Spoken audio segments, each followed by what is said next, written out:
신 소장님? 아, 네, 안녕하십니까? 네네. 갑자기 녹음하게 됐어, 이거는. 아, 아니, 뭐, 이게 지금 야심한 밤에. 뭐 하는지 몰라, 우리가. 어? 아유, 그러게 말입니다. 아니, 그래도 뭐, 그 청취자를 위해서, 네. 네, 오로지 청취자를 위해서, 네, 이제 공인중개사로서, 그리고 네, 이제 팟캐스트를 진행하시게 됐는데, 네, 진행자로서, 청취자분들께 네, 꼭 드리고 싶은 말씀이 있다고 해서, 네, 이렇게 갑자기 녹음을 하게 됐잖아요. 네, 그냥 오늘은 그냥 편한 마음으로, 네, 제가 질문 없이, 그냥 말씀을 경청해보는 시간으로, 네. 그렇게 한번 해보도록 하겠습니다. 아, 네. 혼자 말씀 막 하셔야 돼. 저는 이제 수강생이야. 약간 좀 떨린데요? 그러면 네, 어떤 이야기를 하고 싶으신지, 네, 우리 그 옆집 형한테 네. 소주 한잔 마시면서 하는 것처럼 말씀을 편하게 한번 해줘 보시기 바라겠습니다. 알겠습니다. 네. 우선, PD님과 소중한 인연이 되었던, 계기가 됐던 한 분이 계시죠? 예, 네, 있죠. 예, 예. 네. 그 분을 비롯하여 지금 팟캐스트를 하면서 그리고 네네. 제가 팟캐스트를 하면서 또 다른 분의 팟캐스트들을 염탐을 해야겠죠. 그래서 그렇죠. 두루두루 예. 한번 살펴보면서 네네. 느꼈던 것들을 한번 얘기를 드려보려고 하고요. 그리고 제 네네. 의견만 그리고 제가 느낌만 이렇게 네네. 리뷰식으로 가는 것보단 일반 청취자분들도 네네. 우리가 또 지금 우리가 좀 추구하자는 게 항상 모이면 재밌는 방송 네, 만들자였는데 그렇죠. 예, 예. 아직은 제가 좀 스킬이 부족하잖아요. 그래도 좀 열심히 노력을 해서 그래도 좀 부족하지만, 방송은 처음이라 부족하지만, 네, 팩트는 전달하려고 최고로 노력을 하잖아요. 그렇죠. 그러니까 네. 저도 제가 또 계속 언급을 하겠지만 네네. 그 팩트라는 거 그리고 지식이라는 걸 얘기를 할 때 네.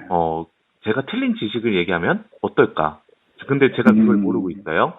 네. 네, 그런 부분이 좀 있지 않나 해서 어느 방송, 그리고 우리가 오래 가고 길게 갈 거잖아요. 그럴 때 그렇죠. 이 예. 파트, 저 파트 할 때 좀 공부를 많이 해야겠다라는 생각 많이 하게 되었고요. 네네. 네, 그래서 좀 여러분, 그러니까 그 청취자 여러분에게도 도움이 될 만한 부동산 이야기를 약간 가미해서 저의 한 느낌을 한번 얘기 드려보도록 할게요. 네네. 네. 제가 최근에 여러 부동산 그 팟캐스트를 들어봤어요. 네. 그때 좀 혹시 이런 말은 좀 너무 건방져 보이지만 솔직히 들을 때 피식 거리는 웃음을 자한 그런 부분도 그러니까 많이 있죠.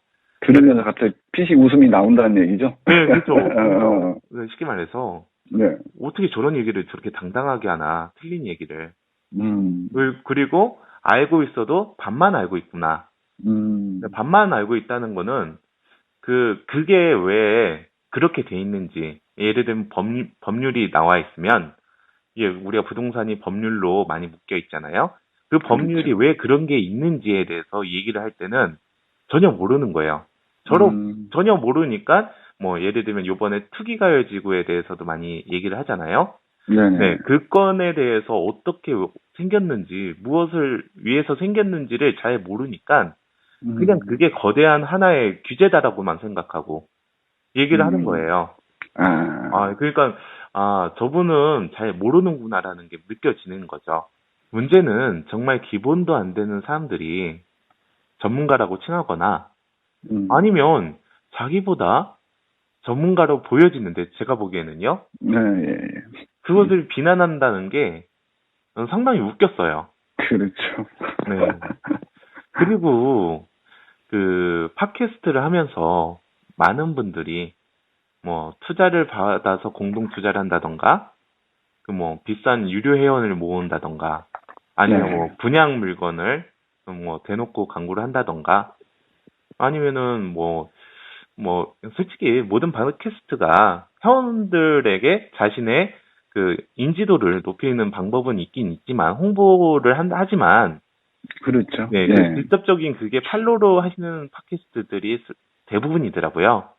음, 그렇기 때문에 그런 분들을 볼 때, 그렇게 하나의 판로나 아니면은 자신의 인지도를 얘기를 한다고 한다면 지식을 좀 배워야 되지 않나. 지식이라는 얘기를 막 계속 얘기하면서 너는 뭘 이렇게 지식이 많냐라고 하시는 분들도 많이 있을 테고 저한테. 그리고 좀 너무 루즈하게 느낄 수는 있겠지만 기본적인 어느 정도 수준은 돼서 팟캐스트를 해야 되지 않나라고 저는 느껴져요. 솔직히. 그러니까 제가 이 중간에 잠깐 말씀드리면은 저는 팟캐스트로도 광고나 뭐 홍보를 할 수 있다라고 생각을 해요. 네. 그러니까 왜냐면 하나의 이제 우리 1인 미디어 체계로 나가는 게 원래 팟캐스트니까. 네. 근데 이제 신 선생님 말씀은 그렇게 하더라도 올바른 지식 그리고 그 좀 공부를 해가지고 했으면 좋겠다 이런 말씀이신 건가요?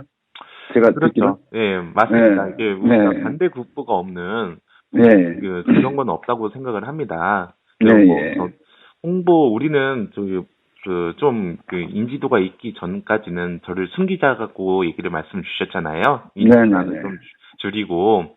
그렇죠. 네. 그런데 제가 얘기를 할 때는 투자를 받는다던가 홍보를 할 때 그 투자자한테 모든 기속이 됩니다. 결과가. 부동산은 항상 그렇죠. 네. 근데 우리가 늘상 회사 얘기할 때나 아니면은 조심해야 된다고 얘기를 할 때, 사람들은 부동산에 투자하는 게 아니라 사람에게 투자를 하게 될 수밖에 없어요. 그렇죠. 네, 그러면은 충성도 이런 거에 대해서 좀 뭐 계속 들었다 보면은 충성도 로열티가 생길 수밖에 없고 진행자에 대해서 아니면은 팟캐스트 운영자에 대해서 그렇기 때문에 자신의 소중한 돈을 투자를 한다 이거죠. 그러면은 그 팟캐스트 운영자나 뭐 일반 팟캐스트뿐만 아닙니다. 카페도 하나의 그거일 수도 있겠죠. 그런 분들이 웬만한 지식 수준이 있어야 되거나 그래야 되는데 우리가 부동산 고수라고 하는 분들 저도 마찬가지예요. 이게 무슨 퍼밋이 있거나 자격증이 있는 건 아니잖아요. 그렇죠. 예. 그러니까 저를 포함해서 개나 소나 다 그렇게 하는 거예요. 근데 우리가 얼마를 투자를 하든 그 투자를 하는 사람 입장에서는 그 돈을 얼마나 힘들게 모았을 겁니까? 쉬운 돈은 전혀 없죠. 아니 기본적으로 투자를 유치하는 사람들한테는 뭐 법률적으로 예를 들면 경매나 공매에 대해서나 아니면은 투자에 대해서 뭐 법률기지권에 대해서 그런 거에 대해서는 기본적인 실무 이해나 아니면은 그런 것들 판례는 어떻게 되고 그리고 어떻게 투자를 해야 되고 풀어나가는 방식이 무엇인가는 당연히 머릿속에 있어야 된다고 봅니다. 또 말씀드리고 싶었던 게 지식보다 용기를 중요시하는 사람들한테 내가 왜 투자가 지식이 왜 이렇게 중요한지에 대해서 얘기를 하고 싶은 사례가 있는데요. 네네. 예전에 제가 말씀을 드렸어요. 임대주택 타당성 검토 그때 제가 시의회 회의록을 한번 살펴봐라라고 말씀드렸을 거예요. 지난번 방송 때도 말씀하신 것 같고. 네, 그렇습니다. 그때는 자치구가 없어서 시의회 회의록을 제가 들춰봤는데요. 개발적으로 좀 이렇게 타이트하게 보려면 구의회 회의록도 가야 될 것 같죠? 네. 여기는 자치구가 없었던 전라도에 있는 아파트였기 때문에 그랬는데요. 그때 이야기를 조금 해보면 여기가 우리가 30년 임대, 10년 임대, 5년 임대 그런 아파트 임대 아파트가 있잖아요. 앞에 있는 연수가 지나면 지금 있는 세입자한테 우선적으로 분양을 합니다. 네, 그러니까 분양 전환을 한다고 하거든요.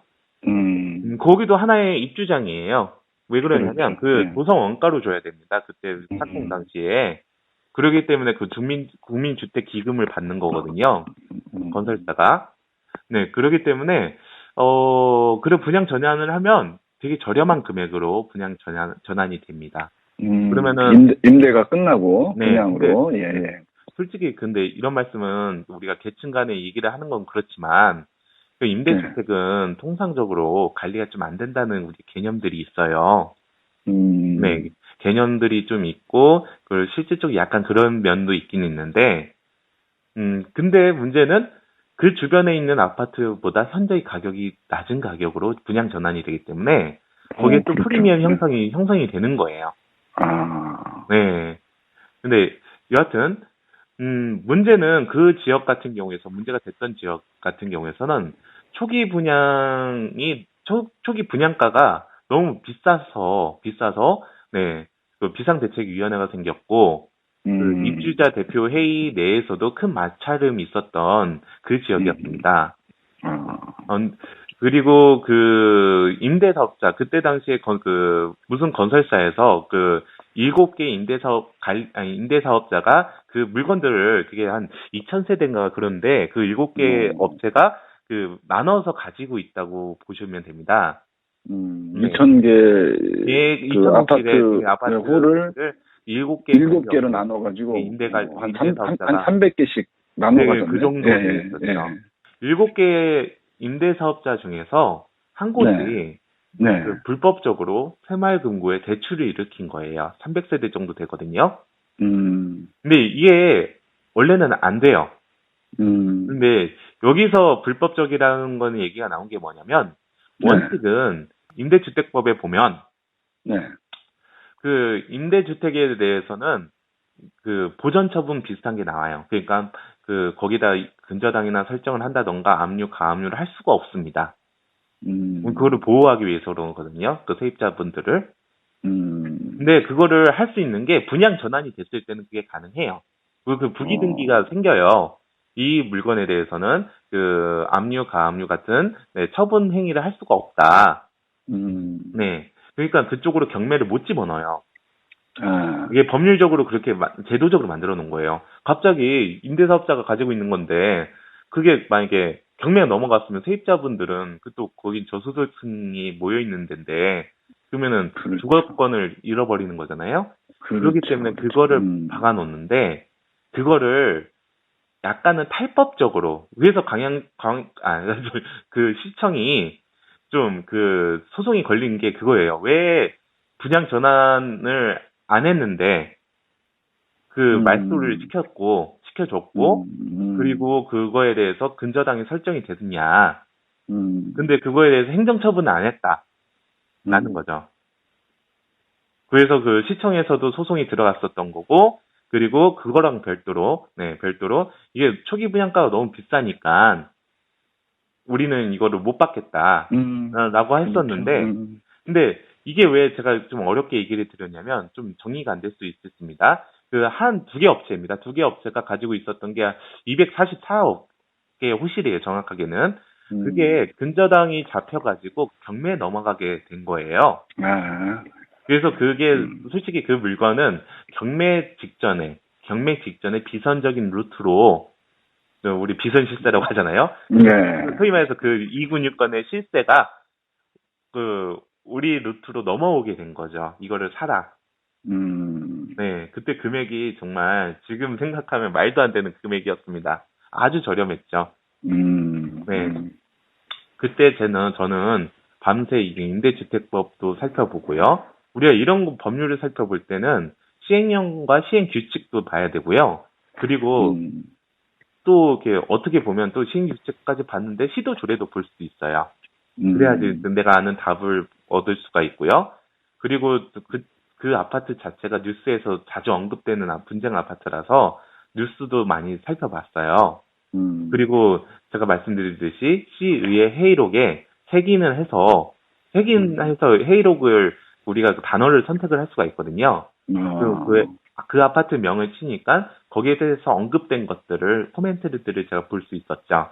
거기에 대해서 진짜 좋은 그 현황이나 아니면은 그 어떤 정도가 지금 이 법률적인 부분도 다 얘기를 해줬어요. 그래서 제가 우선은 최종적으로 하지 마라라는 얘기를 드렸긴 했는데요. 근데 문제는 그곳의 비상대책위원회 카페가 문제였습니다. 그게 제296건으로 대출을 받았다고 제가 말씀드렸잖아요. 그래서 그 근저당이 설정이 돼서 그 중에 몇 개가 경매로 나오게 됐어요. 네, 그 공가 세대 중심으로, 그러니까 그 세입자가 없는 곳 중심으로 나오게 됐는데, 그 낙찰이 됐는데 아주 높게 낙찰이 된 거예요. 아주 높게. 그러니까 초기 분양 받은 그 금액에 한 3천만 원. 이게 총 매가가 제가 알기로는 5천만 원 이하였는데, 우리한테 나온 금액이. 그 한 8천만 원 정도에 낙찰이 된 거예요. 음, 근데 그게 5천만 원 초반선에 그게 초기 분양가였는데 그것도 비싸다고 우리가 26평 기준으로. 뭐, 네, 그러니까 그 비상대책위 카페에서 그 얘기했던 게 경매 집행 법원에 이의 신청을 할 거다. 이거는 경매 진행되면 안 된다. 불법적으로 네, 그 말소가 된 거니까 보전 처분이 원래는 경매가 그 진행이 되면 안 되거든요. 원칙적으로 보면.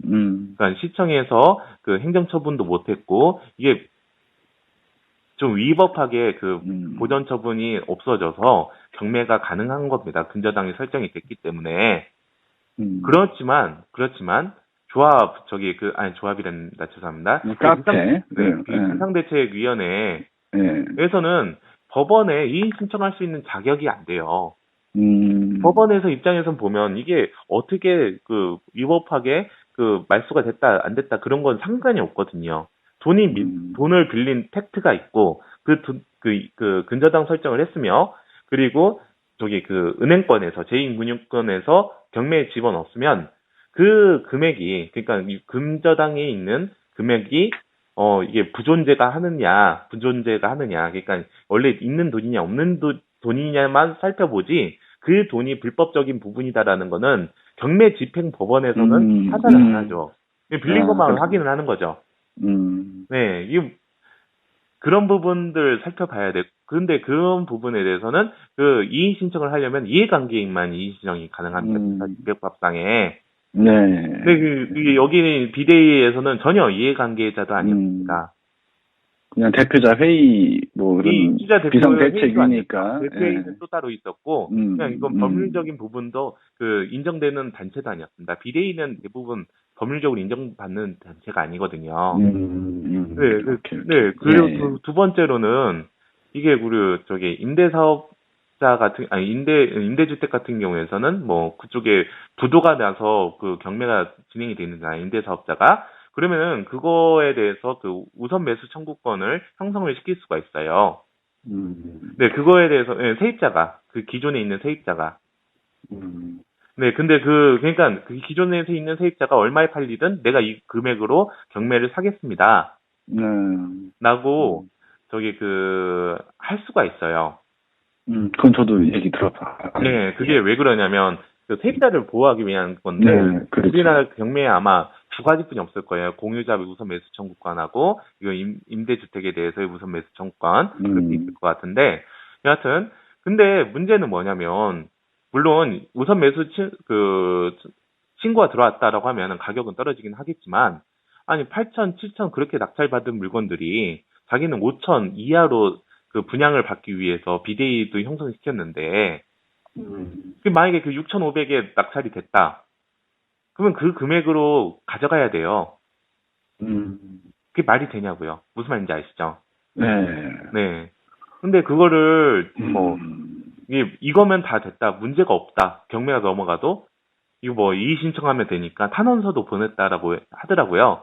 경매는 언젠가는 진행이 안 될 거고 그러면 보호가 된다. 우리 재산은 확정적으로 얘기를 하더라고요. 근데 당연히 법률적으로 이게 맞지 않으니까 계속 그 낙찰을 받고 그 타인이 그 비싼 가격에 낙찰이 받고 그런 부분이 생기는 거죠. 그러니까 현실하고 전혀 다른 얘기를 하는 거예요. 근데 문제는 그 카페에서는 그 비대위 카페에서는 그 없는 분들이 그러니까 뭐 그때 제가 뭐 울분을 터뜨렸던 게 그걸 보면서 애가 딸 둘하고 아들 하나를 가지고 있는 그러니까 같이 살고 있는 그 아주머님이 글을 구절절하게 썼어요. 그러면서 비대위 그 대표님만 믿겠다라고.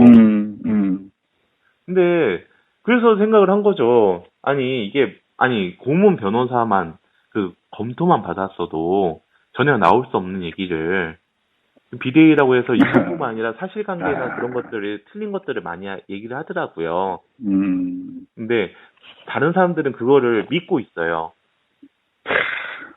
그래가지고 그게 문제네 가장. 네. 그래서 문제가 생기는 겁니다. 그 커뮤니티 카페가 있거든. 거기에 대해서 운영한 사람한테 그 로열티가 생길 수밖에 없어요. 충성도가. 회원분들은 그 끌려서 왔잖아요. 그 방송이든 그렇죠. 어떤 매체에서나 그런 부분에 대해서. 그렇기 때문에 그 운영하는 사람이나 방송을 하는 사람은 그 막중한 저기 책임감을 가지고 진행을 해야 되지 않나. 네. 예, 근데 그런 팟캐스트 하시는 분들 보면, 물론 저도 지금 제가 지금 얘기하는 것 중에 틀린 게 있을 수도 있어요. 네, 그거는 계속 게시판에 누가 지적을 해주면 제가 살펴보고 인정할 건 인정을 하고 바로 이렇게 정정 방송으로 나갈 예정이지만, 네, 전혀, 그러니까 내공 자체가 없는 분들이 이야기하는 거 보면, 좀 여러 가지, 근데, 네, 여러 가지 생각을 하게 됩니다. 네. 근데 지금 저도 이 방송을 처음 시작할 때 고민을 했던 게 있어요. PD님은 모르시겠지만, 네. 고민한다고는 얘기는 들었어요. 네. 왜 무슨 고민을 그러냐면, 하셨습니까? 네. 제가 지금 알고 있는 게 법률적으로 틀리거나, 그런 부분들, 제가 지금 오늘 방송에 계속 얘기했던 거, 네, 그렇죠. 그런 것들이, 좀 저의 부족한 지식이 낱낱이 들어가는 게 아닌가. 그리고 또 제가 말씀드리고 싶은 거는, 제가 예전에 2006년도에 제가 처음 관련 제가 했던 업무에 글을 쓰기 시작했어요. 네, 글을 쓰기 시작했는데 그게 지역신문이나 여러 가지 매체에 실리기 시작했고, 그때 카페들이나 그런 쪽, 관련 카페에서 제 글들을 퍼가기 시작했어요. 그러니까, 나름대로의 인지도라는 게 생겼죠. 그래서 어느 순간에는 제가 여기 지역이 좀 괜찮을 것 같네요. 그 한마디를 한 거 가지고 세기를 사셨다는 분을 들었어요. 그래서 그러니까 제가 말하는 거에 대해서 좀 조심스러운 부분이 생기는데, 제가 말씀드리고 싶은 거는 어느 지역이 좋다고 제가 구구절절 쓴 게 있어요. 가격 상승도 이만큼 됐었고, 그리고 실질적으로 제가 유치시킨 분들도 많은 이익을 본 지역입니다.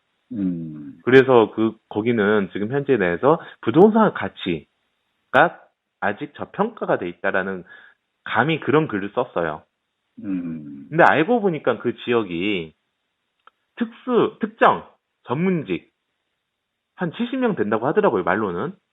아닐 수도 있는데, 카더라일 수도 있는데, 근데 누가 투기 세력이 들어온 게 맞았어요. 그 지역에 대해서의 가격, 가치 상승이나 그런 거 없이, 그냥, 저기 투기 세력이 진입을 한 거였습니다. 그런 사례가 있습니다. 우리가, 진짜 진짜 전주 2명 정도면, 오피스 하나 정도는 시세, 변동시키는 거에는, 가능하거든요. 근데, 70명이나 들어왔으니, 한 지역에. 근데, 다행히도 저는, 저희 주변에서는, 그 사람이 들어왔을 때, 같이 들어가게 된 거예요. 그러니까, 견조한 상속세가 일어났을 때 저희는 뺐죠. 저는 그런 줄 몰랐고, 저희는 뺐고, 뺐다고 하면 좀 그럴 수 있지만, 근데, 이제는 그런 팩트를 나중에 알게 되니까, 이제 누구한테 어디 지역이 괜찮다라는 얘기를 못 하는 거예요. 그렇죠. 네. 부동산 전문가라는 사람들은 법률적인 부분, 그리고 실무 예뿐만 아니라 그런 해당 부동산에 대해서의 그런 일이 있었는지에 대해서 디테일 부분에 대해서도 전부 알아야 된다고 생각을 해요. 네, 그래야지 홍보를 하든 뭐를 하든.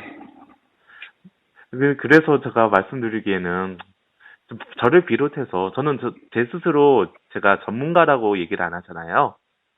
저는 전문가가 아니라고 봐요, 제 자신을. 제가 볼 땐 전문가야. 아니에요. 전혀 아닙니다. 부동산 전문가는 제가 볼 때는 제가 존경할 만한 분이 있어요. 물론 다 부동산 중개업자들이지만, 네. 여하튼 저는 제 스스로 전문가라고 안 합니다. 대신에 공인 중개사라고 합니다.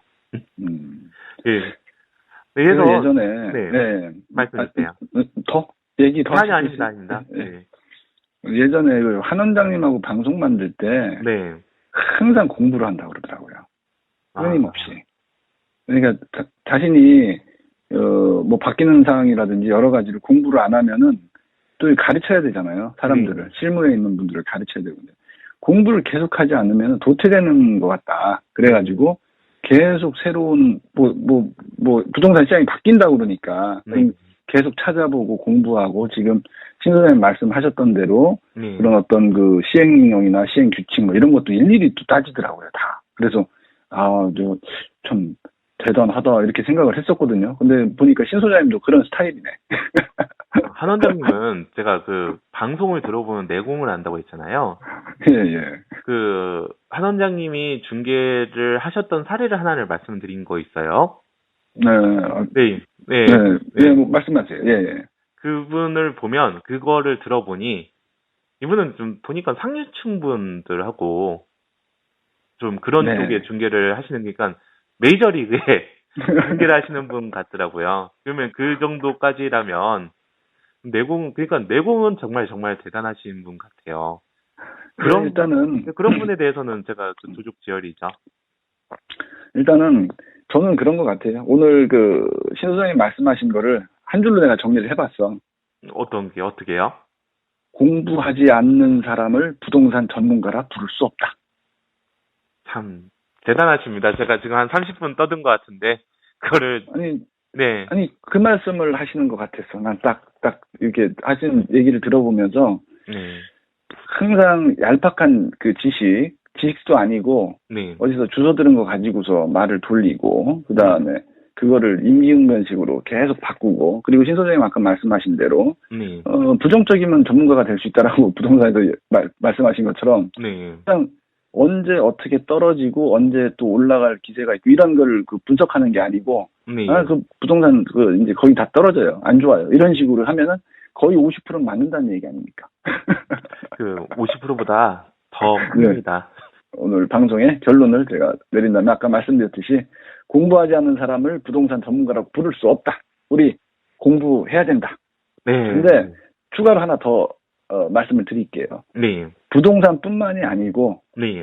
저희들 영상 편집이라든지 오디오 편집 또는 방송 쪽에서도 네. 새로운 프로그램을 접하지 못하면 전문가가 될 수 없습니다. 아. 그러니까 네. 모든 업종에서 공부를 하지 않으면은 전문가가 될 수 없다. 요걸로 결론을 내리죠. 네. 항상 그 두서가 없는 얘기를 가장 한 줄 아니면 세 줄로 잘 얘기를 해주셔서 정말 감사합니다. 저는 뭐 느낌대로만. 그러면 오늘 방송 지금까지 굿모닝 신 소장의 저는 김 PD 신 소장이었습니다.